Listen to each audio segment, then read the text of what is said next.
My name is Sarah O'Brien, and 6 months ago, I was sleeping in my 2010 Honda Civic in a Walmart parking lot. The woman who had everything: a thriving design business, a loving fiancé, a supportive sister, reduced to counting quarters for dollar menu dinners. How did I end up there? Betrayal. The kind that comes wrapped in wedding plans and sisterly hugs. The kind that steals not just your money, but your ability to trust. Marcus and Claire took everything from me through an elaborate investment scam, leaving me with nothing but shame and a car that barely started on cold mornings. But here's what they didn't count on. Rock bottom has a strange way of revealing who your real allies are. And sometimes, the universe delivers justice in ways you never expected. Before I tell you how I went from homeless to standing in front of 200 witnesses as they lost everything, please take a moment to like and subscribe, but only if stories of resilience truly speak to you. Drop a comment with your location and local time. I love knowing where in the world you're listening from.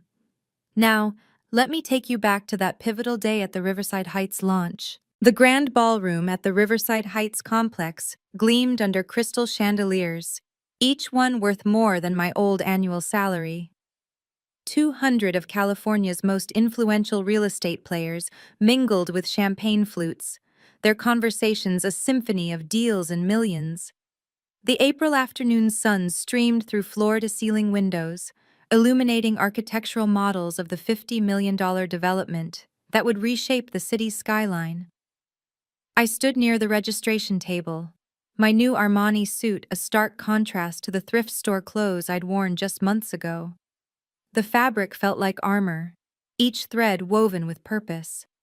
My fingers traced the edge of the leather folder in my hands, contents still hidden, waiting for the perfect moment.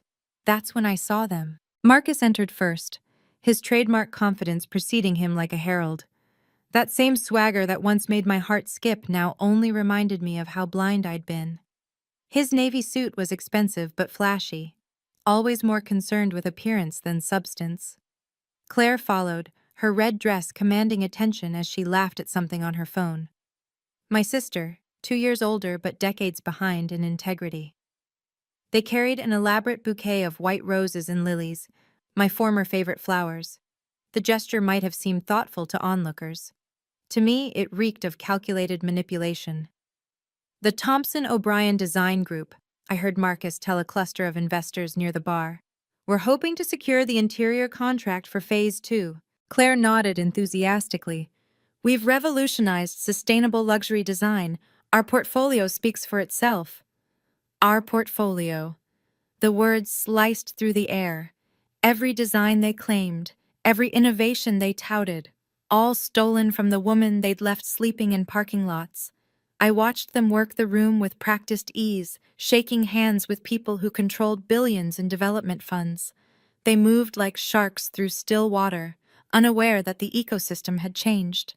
They had no idea that the meek designer they'd discarded had been quietly rebuilding, piece by piece, connection by connection. Daniel Chen's security team knew my name.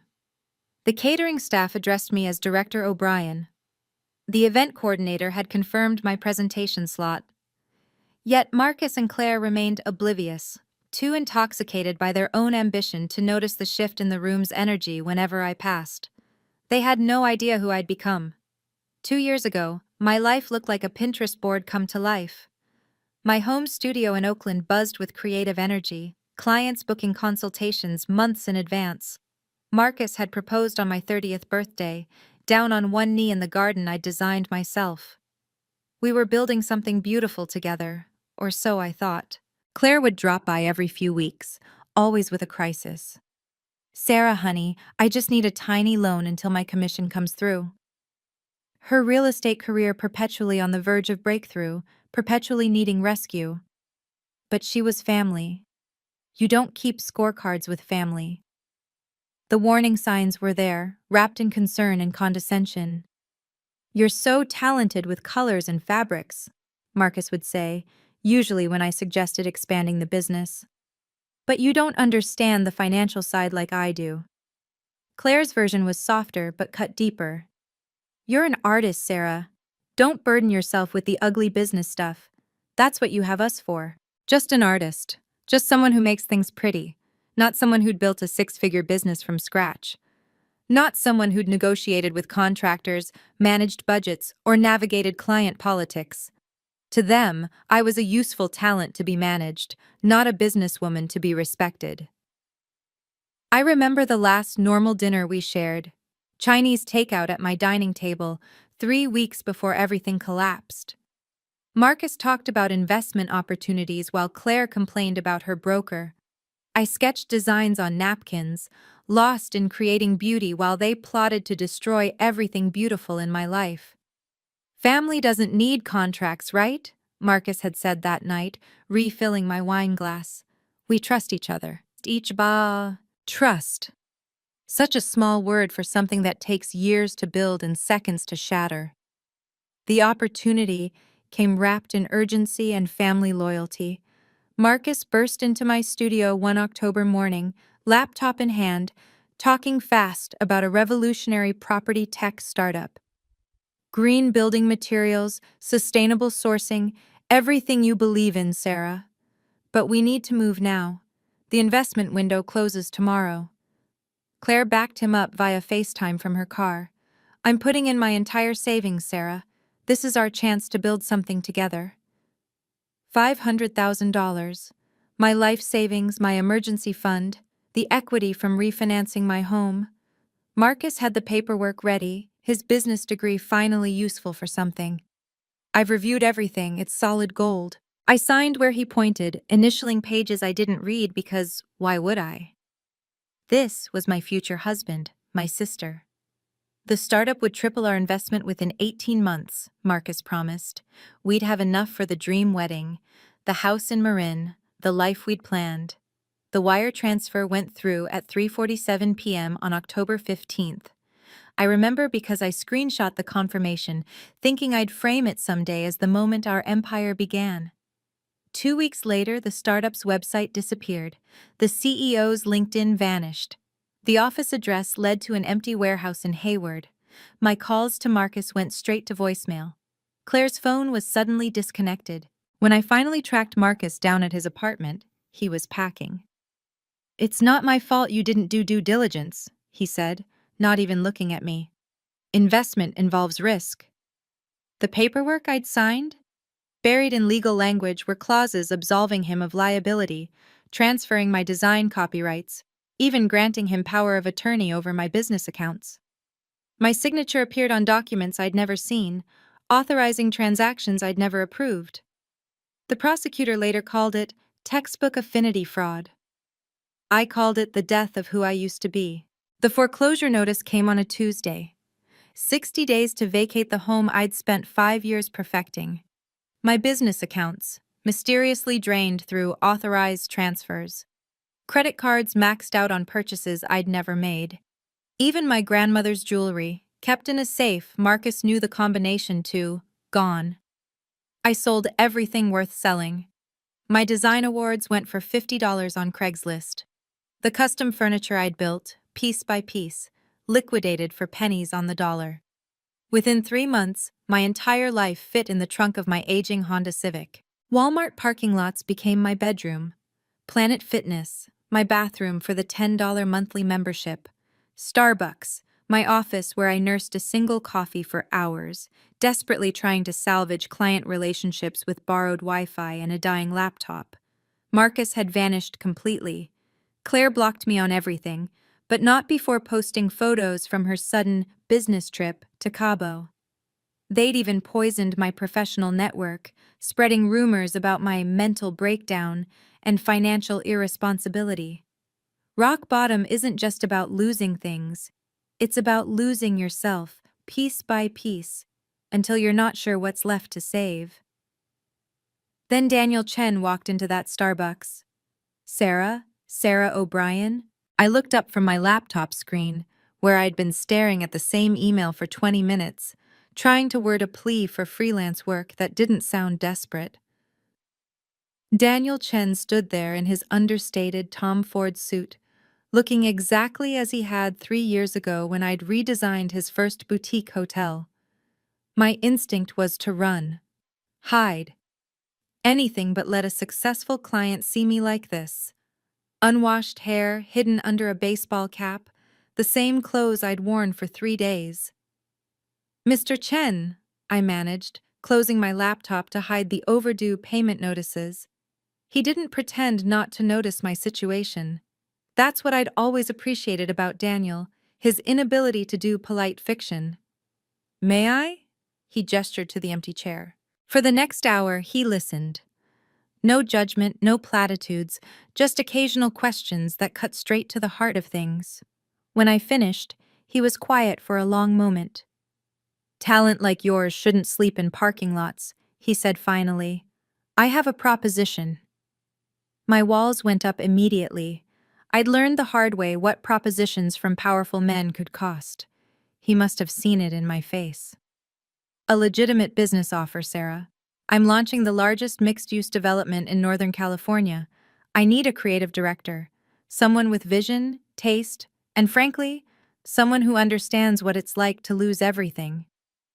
Why? Because someone who's been broken and rebuilt themselves doesn't just design spaces, they create sanctuaries. And that's what Riverside Heights needs to be. He slid a business card across the table. Think about it. But Sarah, don't think too long. The launch event is in 8 weeks and we have work to do. The card felt like possibility itself.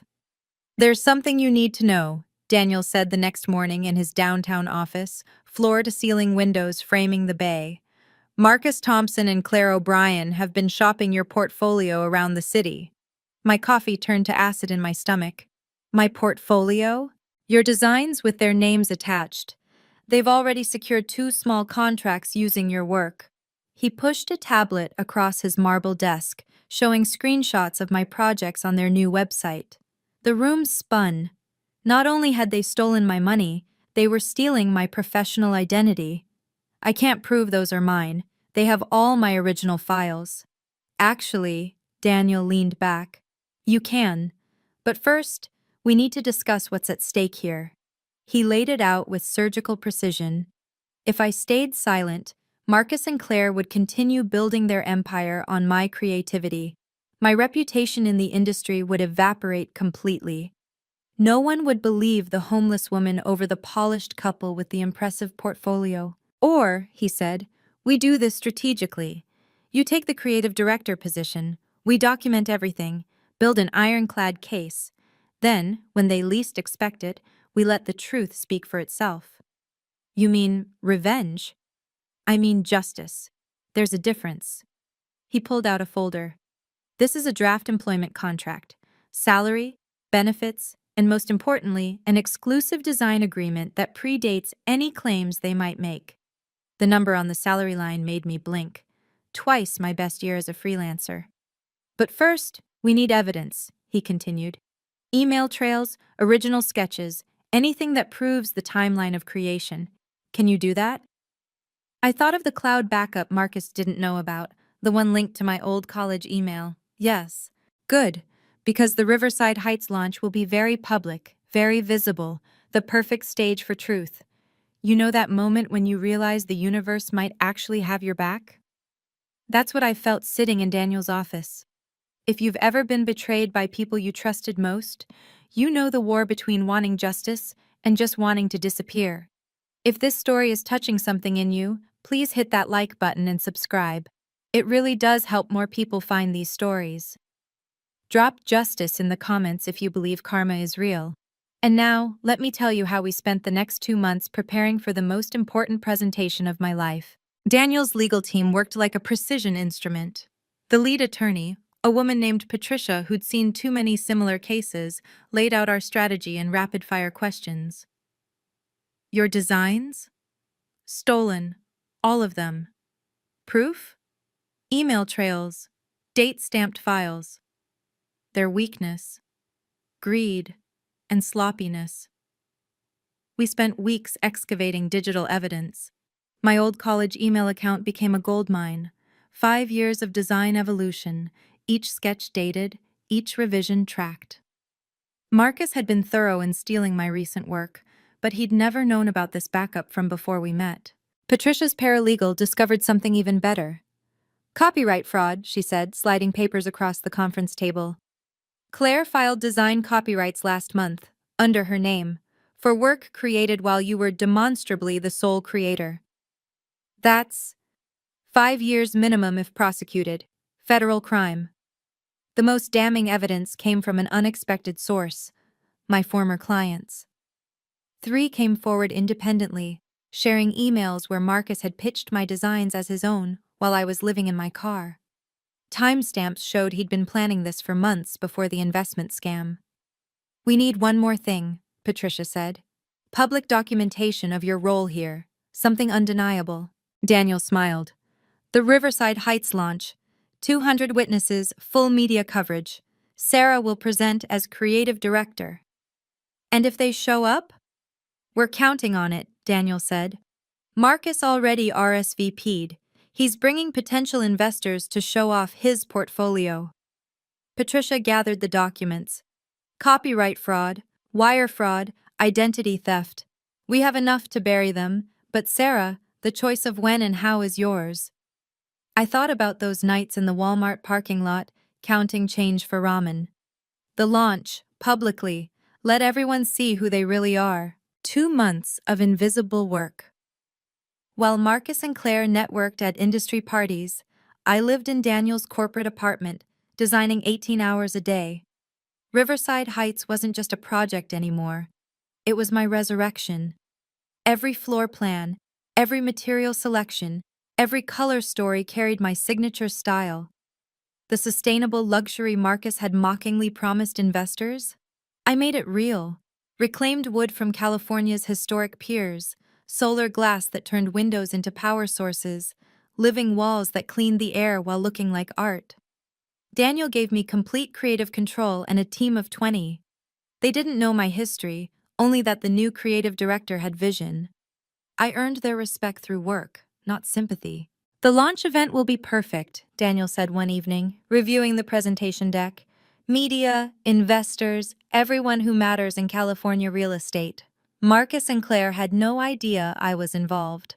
Daniel's assistant had carefully kept my name off public communications. As far as they knew, some mysterious new creative director had emerged from Chen Development's corporate structure. Their confidence grew with each passing week. I monitored their social media, watching them celebrate preliminary investor meetings, posting photos with my designs visible in the background. Claire even started a blog about authentic design philosophy, using my words, my concepts, twisted into her narrative. The invitation list for the launch was a who's who of West Coast development, including, of course, the Thompson O'Brien Design Group. They'd walk into that ballroom expecting opportunity. Instead, they'd find accountability. April 15th, 6 months to the day since I'd lost everything. I arrived at the Grand Ballroom at noon, 4 hours before the event. My team had transformed the space overnight. Every detail reflected the Riverside Heights vision, sustainable elegance that whispered rather than shouted. The presentation screens were tested 3 times, the portfolio display carefully curated. 20 projects spanning 5 years, all indisputably mine, ready to display at the touch of a button. By 3:30, the early arrivals began filtering in: tech executives, pension fund managers, international investors. I greeted each one personally, but carefully. Director O'Brien, not Sarah, not yet. Then I saw them through the window. Marcus stepped out of a Tesla he couldn't afford, helping Claire with her dress. They moved with the confidence of people who believed they'd already won. The flowers they carried, white roses and lilies again, seemed almost laughably predictable. I watched them enter, watched them scan the room with predatory efficiency. Claire spotted potential marks immediately, her smile brightening as she recognized the Goldman Sachs team. Marcus made a beeline for the Korean investors Daniel had been courting for months. They were so busy hunting, they didn't notice the prey had become the predator. "Showtime in 30, Daniel's assistant whispered. I positioned myself where they wouldn't see me immediately, but where I could watch everything. The folder in my hands felt weightless now. The evidence, the contracts, the proof, all just props in a play whose ending I'd already written. Time to introduce myself properly. The room's energy shifted when I moved through it, though Marcus and Claire were too focused on their marks to notice. The senior executives from Cushman and Wakefield greeted me warmly.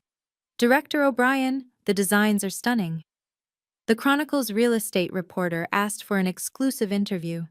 After the presentation, I promised, small seeds of authority, planted in plain sight. "Sarah?" I turned to find Jennifer Walsh, my former biggest client, looking confused but delighted. "I heard you disappeared. Marcus said you'd had some kind of breakdown." "Did he?" I kept my voice neutral. "I've been busy with a new position. You'll hear about it shortly." She glanced at my outfit. Clearly expensive. Clearly new. Then, at the Chen Development badge on my lanyard, the word Director visible even from a distance. Her eyes widened slightly. Security approached. "Director O'Brien, Mr. Chen wants to confirm the presentation timeline." "5 minutes," I said, loud enough for Jennifer to hear. She wasn't the only one listening now. Word rippled through clusters of conversations. Director O'Brien, Chen Development, the mysterious creative director. I passed close enough to Marcus and Claire to hear their pitch. "Our firm's philosophy centers on authentic sustainability," Claire was saying to a venture capitalist. "We don't just design spaces, we create experiences." My words, my philosophy. Delivered to a man whose firm I'd pitched to last year. The folder in my hands contained everything. The exclusive contract with Chen Development dated 2 months ago. The cease and desist letters ready to serve. The copyright documentation. But its power came from timing. Let them climb higher. The fall would be that much more instructive. "Ladies and gentlemen," the MC's voice filled the ballroom. "Please take your seats. The presentation is about to begin." They found me by the architectural model, studying the miniature paradise I'd designed. Marcus approached first, his confidence faltering for just a second when he recognized me. Claire followed, her smile freezing, then forcibly brightening. "Sarah?" Marcus's voice carried false warmth. "What are you doing here?" I turned slowly, letting them see the full transformation. The designer suit, the professional styling, the badge that read, Creative Director. Most importantly, the complete absence of fear in my eyes. "Working," I said simply. Claire recovered first, rushing forward with the flowers. "We've been looking for you. We were so worried when you disappeared." "Were you?" I didn't take the bouquet.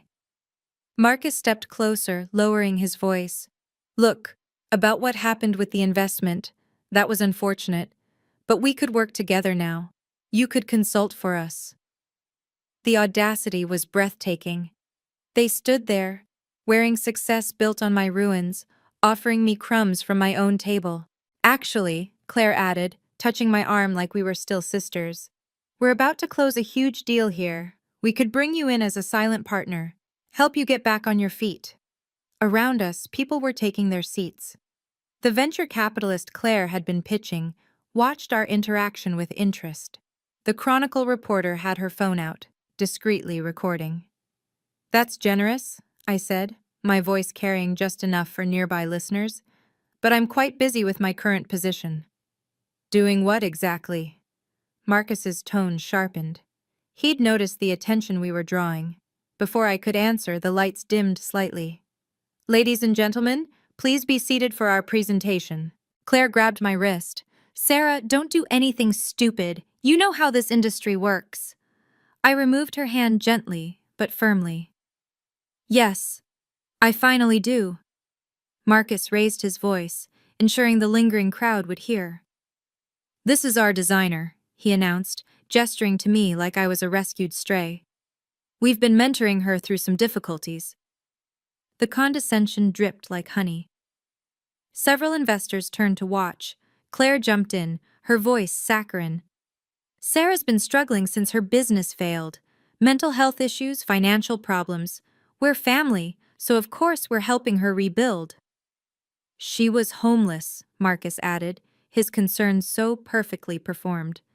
"Living in her car, poor thing. We're trying to get her stable enough to work again." Each word was calculated to diminish me, to paint them as saviors, and me as charity case.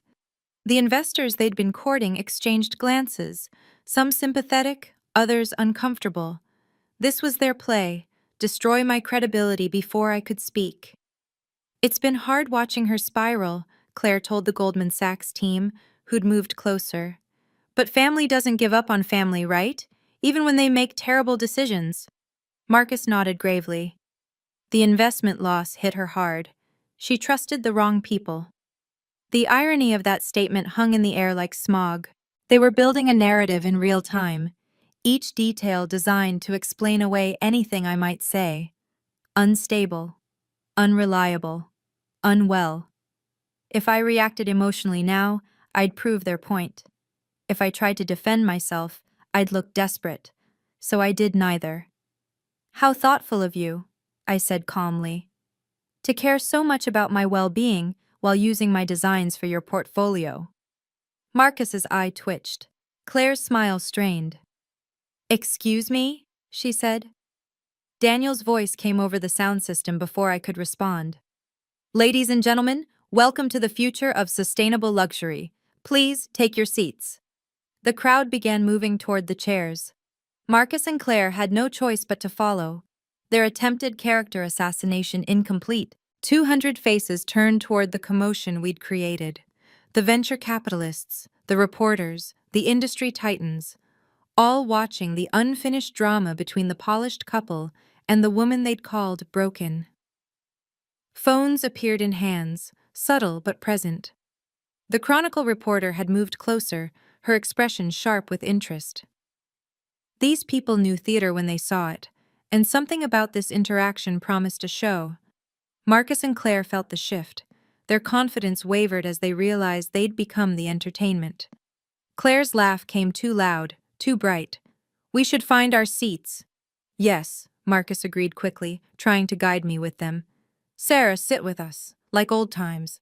"I have an assigned seat," I said, not moving. Whispers rippled through the crowd. Jennifer Walsh was openly staring now, pieces clicking together in her mind. The Goldman Sachs team had their phones out, likely Googling Chen Development Creative Director. "What's really going on here?" someone murmured behind us. Daniel stood at the podium, watching the scene with calculated patience. He'd orchestrated this perfectly, letting them create the spectacle, letting the audience lean in with anticipation. "Sarah," Marcus hissed under his breath, "whatever you think you're doing." "Ladies and gentlemen," Daniel's voice cut through smoothly, "before we begin our presentation, I'd like to acknowledge some special guests." Every eye in the room focused on us. Marcus and Claire stood frozen, flowers wilting in Claire's grip, their faces masks of professional terror. They'd lost control of the narrative, and they knew it. But they had no idea how much worse it would get. Daniel commanded the podium with quiet authority. Riverside Heights represents 18 months of vision, innovation, and meticulous planning. Before we unveil the full scope of this project, I want to recognize the creative force behind it all. Marcus straightened, his hand moving to adjust his tie. Claire shifted forward slightly, ready to claim their moment. They'd interpreted Daniel's words as their cue, their invitation to glory. "This development exists because one person saw possibility where others saw problems," Daniel continued. "Someone who understands that true luxury isn't about excess. It's about harmony between human needs and environmental responsibility." The screens behind him came alive with images of Riverside Heights, my designs, my vision, filling the wall in stunning detail. Marcus's face went pale. Claire's mouth opened slightly. "Ladies and gentlemen," Daniel said, his eyes finding mine across the room, "our creative director has something special to share with you today." He didn't say my name, not yet. But the security team was already moving, creating a clear path from where I stood to the stage. The spotlight operator, following rehearsed cues, found me in the crowd. Marcus grabbed my arm. "Don't," he whispered urgently. "We can work this out." Claire's flowers fell to the floor as she reached for me too. "Sarah, please. We're family." Family. The word that had once been my weakness. I stepped forward, out of their reach, into the light. The crowd parted like water. Each step toward the podium was measured, deliberate, filmed by dozens of phones. Behind me, I heard Claire's sharp intake of breath as the reality hit her. They'd just publicly claimed to be mentoring Chen Development's creative director. This moment, walking through that crowd while Marcus and Claire stood frozen, I still get chills remembering it. 200 pairs of eyes, two people who betrayed me, and one chance to reclaim everything they stole. If you've ever had to stand up to people who tried to break you, comment strength below. Your stories give others courage. And if this resonates with you, please hit that like button. It helps more people find these stories of justice and redemption. Now, let me tell you what happened when I finally reached that microphone. Thank you, Daniel. My voice carried clear and strong through the sound system. I'm Sarah O'Brien, Creative Director for Chen Development Group. The reaction was immediate. Phones raised higher. The Chronicle reporter moved to the front row. Marcus and Claire stood paralyzed in the middle of the audience, flowers scattered at their feet. For those who don't know me, I continued, letting my eyes find them in the crowd, I've been designing sustainable luxury spaces for 8 years. Some of you have been in my projects without knowing it. The screens behind me shifted to a portfolio display. 20 projects, chronologically arranged, each dated and credited. The oldest, from 2016, long before Marcus entered my life. The newest, Riverside Heights, with my signature visible on every design document. 3 years ago, I said, clicking to the next slide, I had the privilege of redesigning Mr. Chen's first boutique hotel. That project taught me that true luxury respects both people and planet. Jennifer Walsh gasped audibly. She'd been at that hotel opening. She knew exactly who'd designed it. Since joining Chen Development 2 months ago, I continued, the date hanging in the air like an accusation, I've poured everything into Riverside Heights. Every sustainable material, every energy-efficient system, every space that honors both beauty and responsibility. This is my vision realized. The slide changed again. Email threads, dated and authenticated. I'm particularly proud that we've maintained complete creative control. As you can see from our exclusive contract, all design work for Riverside Heights comes through my office. No outside firms, no consultants, no exceptions. Marcus's face had gone from pale to gray. Claire swayed slightly, her hand finding a chair back for support. But before we dive into the technical presentation, I said, my voice warming with false kindness, I want to thank Marcus Thompson and Claire O'Brien for attending. Their interest in my work has been quite motivating. The room held its breath, waiting for the kill shot. There's something you all should know, I said, clicking to a new slide. The designs you may have seen from the Thompson O'Brien Design Group are quite familiar. They should be. I created them. The screen filled with evidence, side-by-side comparisons. My original sketches, dated and notarized, next to their website portfolio. Email threads where Marcus pitched my designs while I was homeless. Copyright filings in Claire's name for work created years before she claimed them.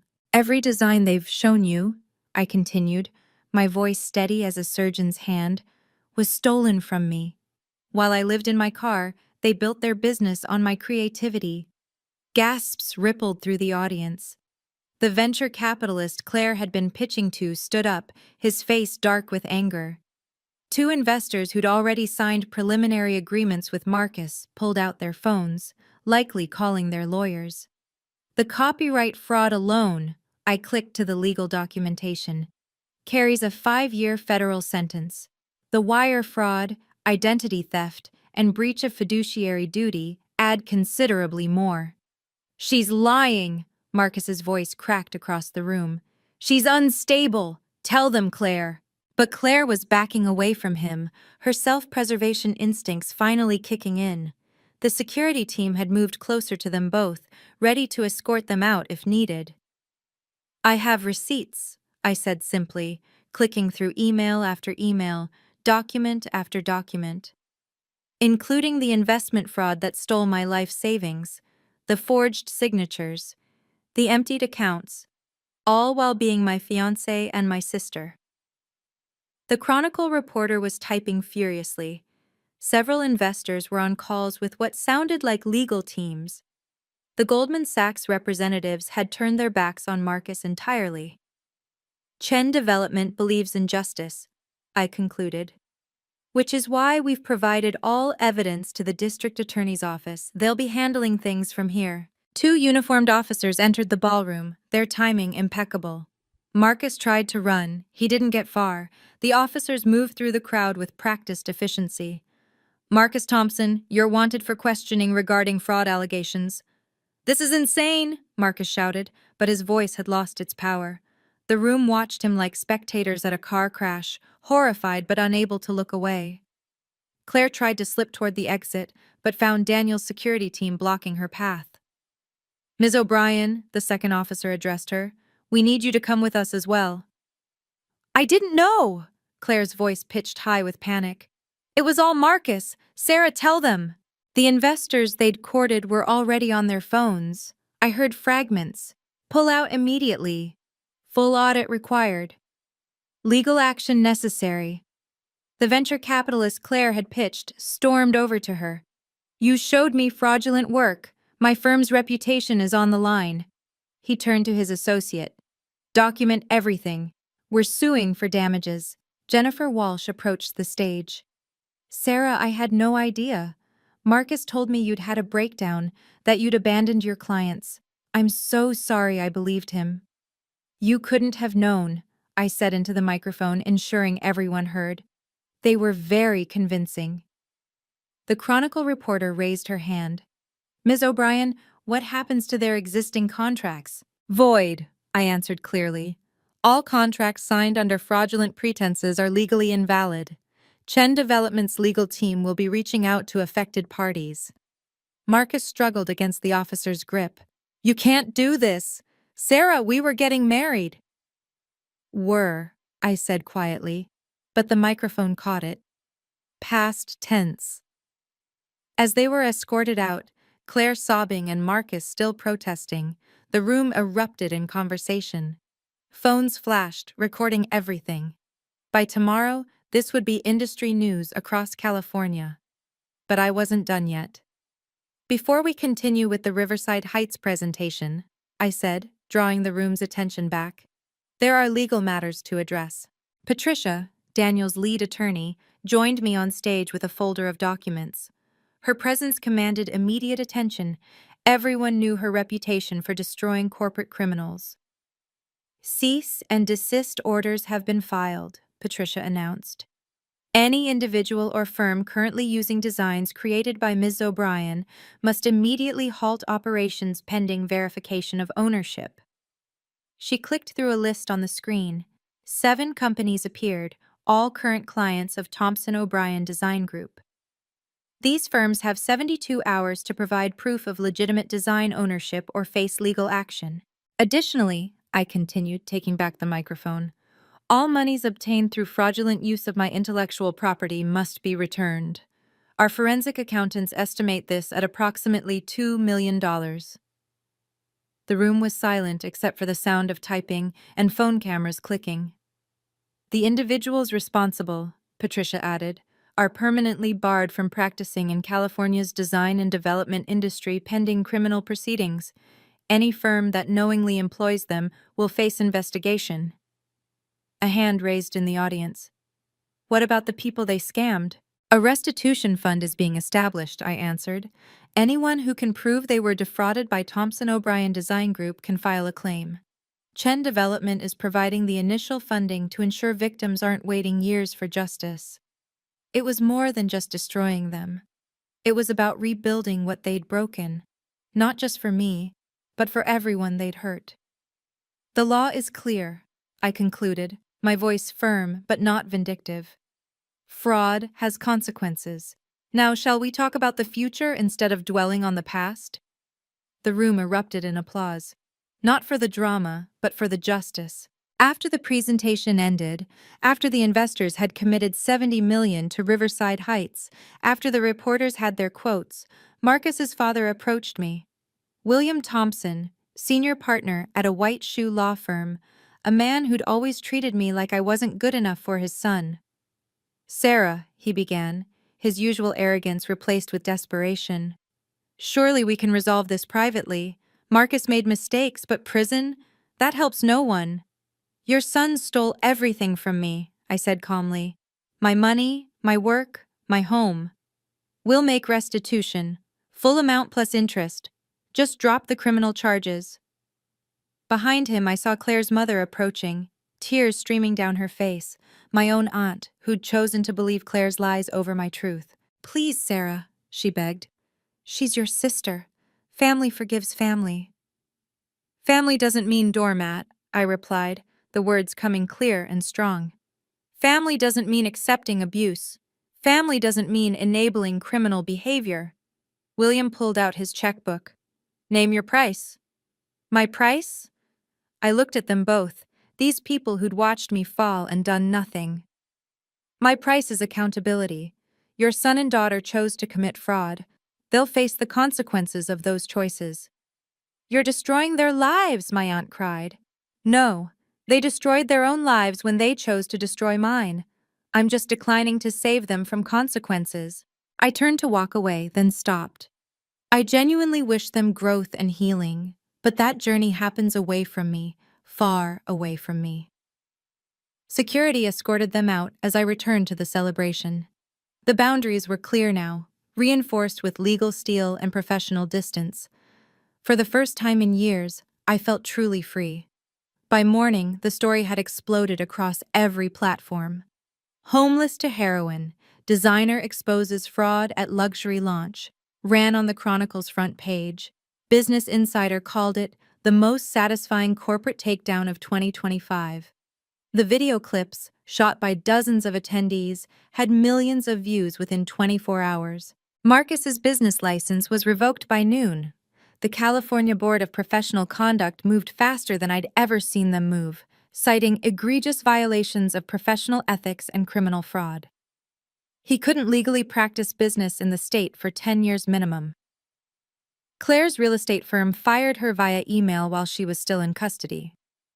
Her broker's license was suspended pending investigation. The California Association of Realtors issued a statement distancing themselves from her completely. Her carefully curated Instagram, where she'd flaunted a lifestyle built on my destruction, disappeared overnight. But the real avalanche came from their other victims. My phone rang constantly with calls from people they'd scammed, a young architect whose designs they'd stolen, a contractor they'd stiffed on payment, an elderly couple who'd invested their retirement savings in another fake venture. 17 victims in total, representing over $3 million in fraud. The district attorney upgraded the charges from fraud to running a criminal enterprise. The federal prosecutors got involved when they discovered Marcus had moved stolen funds across state lines. What started as a 5-year maximum sentence ballooned to potentially 25 years. Patricia called with updates hourly. They're turning on each other, she reported. Marcus is claiming Claire masterminded everything. Claire says she was manipulated. Their lawyers are already discussing plea deals. The restitution fund grew as more investors contributed, appalled that such fraud had happened in their community. Within a week, it topped $5 million, enough to make every victim whole. You've started something, Daniel told me as we watched the news coverage from his office. People are calling it the O'Brien effect. Victims are coming forward across the industry, inspired by your courage. I thought about those nights in the Walmart parking lot, when I'd believed I'd lost everything forever. Now I realized I'd been preparing for this moment all along. Rock bottom had been my foundation for rebuilding. Karma, it turned out, kept excellent records. 6 months after the Riverside Heights launch, my life looked nothing like the Pinterest board it once resembled. It was better, real, earned through fire. The creative director position came with a $300,000 base salary plus performance bonuses. After my first quarter exceeded projections by 40%, Daniel promoted me to senior creative director with equity in the company. The girl who'd counted quarters for ramen now had a portfolio worth 7 figures. I bought a house in Oakland Hills. Not huge, but mine. Every mortgage payment felt like a small victory. The home office overlooked the bay, where I'd once parked my car to sleep. Now I designed from that view, creating spaces for people who'd never know homelessness. The Sarah O'Brien Foundation launched quietly, without fanfare. We provided emergency funds for fraud victims, especially those in creative industries who'd had their work stolen. The first recipient was the young architect whose designs Marcus had plagiarized. Watching him rebuild reminded me why I'd chosen justice over revenge. My team at Chen Development grew to 50 designers, all carefully chosen for their talent and integrity. I implemented a mentorship program, pairing senior designers with emerging talent. Protect your work, I told every new hire. Document everything. Trust, but verify. The industry recognition came in waves. Architectural Digest featured our sustainable designs. Forbes included me in their 40 under 40 list. The irony wasn't lost on me. Marcus had always said I didn't understand business.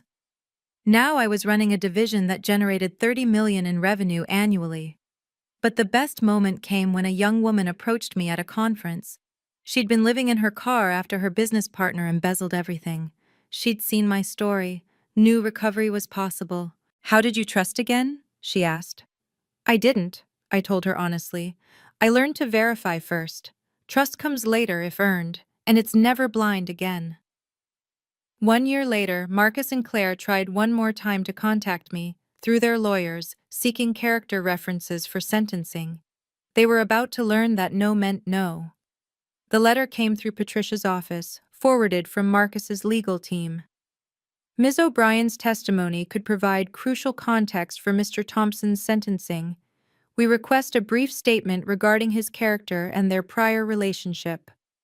Claire's lawyer sent a similar request, with an added emotional manipulation. Your sister has lost everything.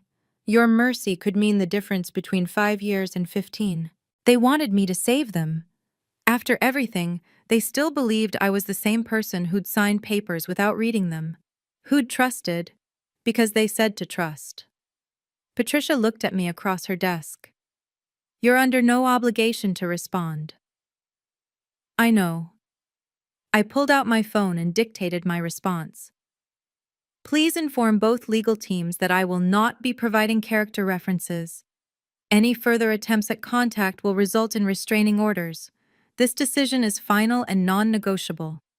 That's it? Patricia seemed surprised by my brevity. No is a complete sentence. 2 weeks later, they tried again through intermediaries. Marcus's mother sent flowers to my office with a note begging for forgiveness. Claire's friends created a social media campaign painting her as a victim of Marcus's influence. They tagged me repeatedly, trying to generate public pressure. My response was swift and legal. Restraining orders filed against both families. Cease and desist letters to anyone participating in the harassment campaign. When a reporter asked for my comment on their upcoming sentencing, I gave them one line. The justice system will handle their consequences. I'm focused on building the future. The boundaries held firm because they were built on law, not emotion. Every attempt to breach them only strengthened my resolve. Marcus got 12 years. Claire got 8. Their parents still send letters sometimes, forwarded through lawyers, unopened and returned. No still means no. 2 years have passed since that April afternoon when Justice wore an Armani suit and spoke into a microphone. I still design sustainable spaces, still mentor young creators, still build beautiful things from broken pieces. But I build differently now. Every contract gets reviewed by lawyers. Every partnership includes exit clauses. Every creative decision stays documented and dated. Some call it paranoid. I call it professional. The betrayal taught me that boundaries aren't walls. They're load-bearing structures that hold up everything else. You can't build beauty in spaces where you're not safe. You can't create from a foundation of fear. I forgave Marcus and Claire. Not for them, but for me. Forgiveness doesn't mean forgetting. It doesn't mean allowing them back into my life. It means I no longer carry the weight of their choices. Their debt to me was paid by the justice system, not by my endless anger. Success really is the best revenge. but not in the way people think. It's not about showing them what they lost. It's about showing yourself what you're capable of surviving, of becoming, of building from ashes. Your comeback doesn't require their apology. It doesn't require their recognition or their regret. It only requires your decision to rise. To everyone reading this who's been betrayed, bankrupted, or broken by people you trusted, your story isn't over. Your chapter of justice may look different than mine. It might be quieter, smaller, more personal, but it's yours to write. Trust again, but differently. Love again, but wiser. Build again, but stronger. And remember, sometimes losing everything is just the universe's way of showing you that you were meant for something better, something real, something truly yours. What boundaries do you need to build today? Share your story below. We rise by lifting others. Thank you for staying with me through this journey. If my story touched something in you, please share it with someone who needs to hear that recovery is possible. Like this video if you believe in justice served cold and professional. Subscribe for more stories of people who refuse to let betrayal be their ending. Comment, boundaries. If you're ready to stop being a doormat for people who see kindness as weakness. And remember, the best revenge isn't destroying them. It's building something so beautiful from your ruins that their betrayal becomes irrelevant. Stay strong. You've got this.